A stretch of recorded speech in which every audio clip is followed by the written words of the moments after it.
さて、今回は、新実装されたモーターを使ってヘリコプターを作ってみたので紹介したいと思います。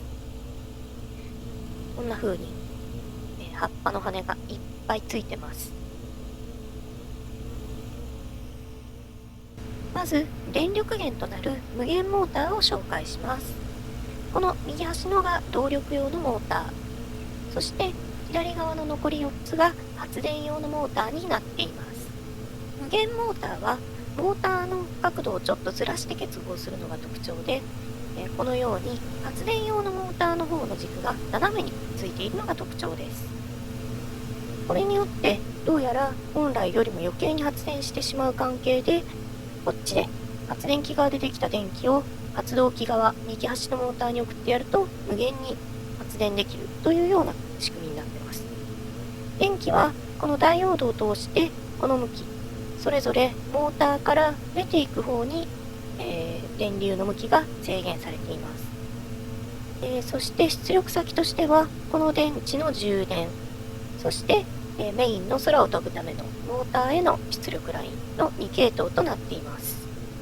この電池は動力用のライン、動力用のモーターに電力を供給し続けて、そして無限モーターが発電した電気によって充電されます。さて、このモーターから、電流を出力するときに出力先としてはこの、メインのラインと、バッテリーの充電のラインになっているわけですが、もしもダイオードを使っていなかったらどうなるかというと、この隣のモーターも、さらに隣のモーターも、さらに隣のモーターも出力先になってしまうので、メインのラインに行く電流がものすごく減ってしまって、そして、出力が落ちてしまいます。全体の電気の流れとしては、このフロント部分に発電機があって電気を作って、そしてこの埋め込まれた古代の合金図体に電気が流れていきます。ここが操作盤でスイッチになっており、さらにこの柱図体にモーターに向かって電気が流れていきます。これがメインスイッチになっていて、オンにするとプロペラのモーターに通電します。レバー先端付近に設置されたベアリングによってレバーが勝手に切り替わらないようになっています。左手側がパワー調節スイッチになっていて、この状態がタングステンの板5枚を並列接続した状態。さらにこの状態がタングステン板を10枚並列接続した状態になっており、モーターに行く電気は最小になります。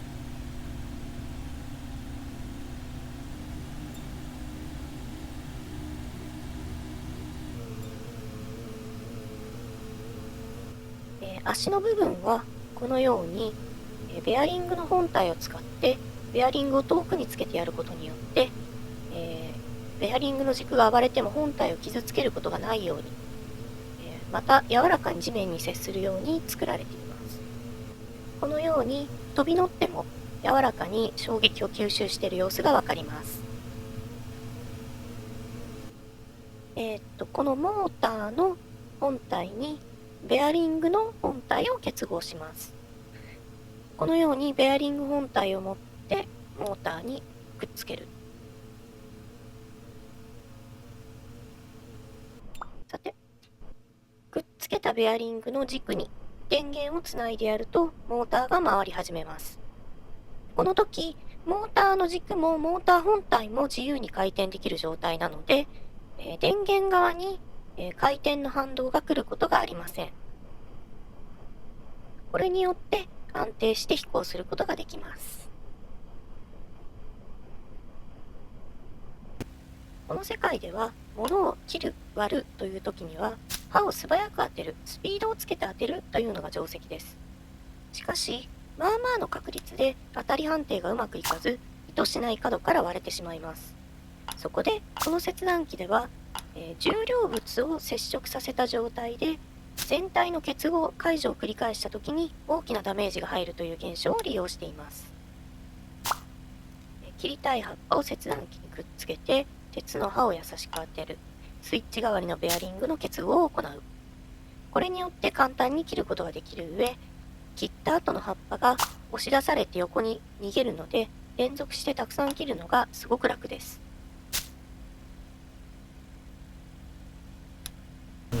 それでは実際に飛ぶところを地上の固定カメラから見てみましょう。電源をオンにするとスムーズに素早く上昇していきます。機体を手で傾けることによって進行方向を決めることができます。地面から見ているとかなりの速度で移動しているのがわかります。ある程度高度が取れていれば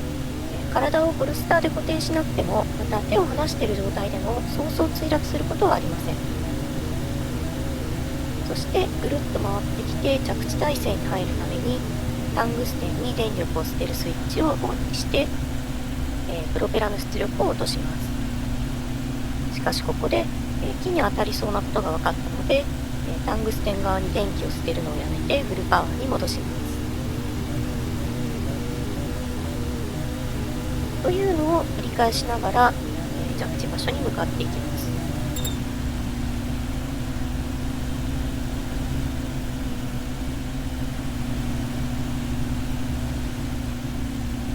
やっぱりダメそうですね。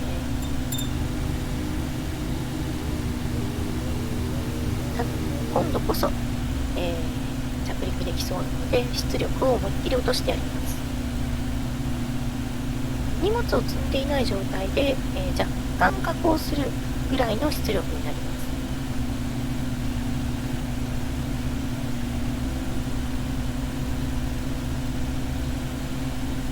実際のところこのぐらいの高さから電源を切ってやっても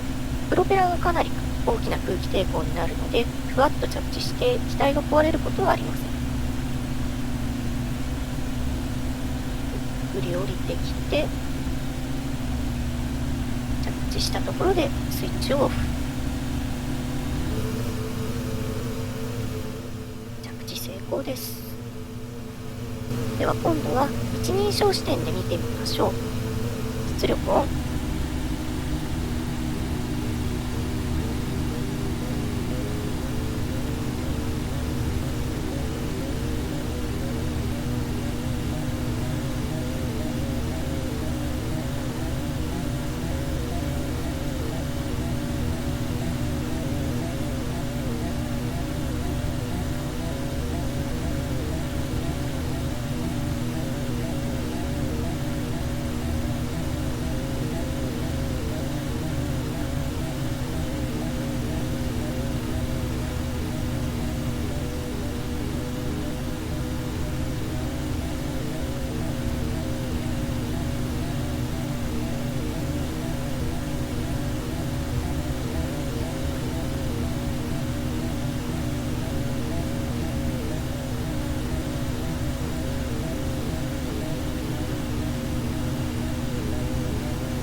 この辺で着陸態勢に入ります。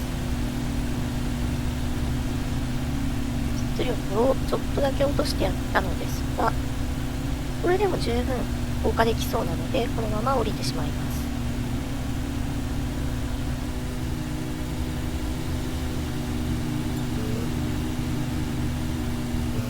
これで着地成功です。今回の動画は以上です。どうだったでしょうか。今回のヘリには結構贅沢にモーターをたくさん使っているので、この防御の堅牢な風力発電所をたくさん攻略しなければいけないですが、どうでもできるようになってかなり便利なので、ぜひ皆さんも作ってみてください。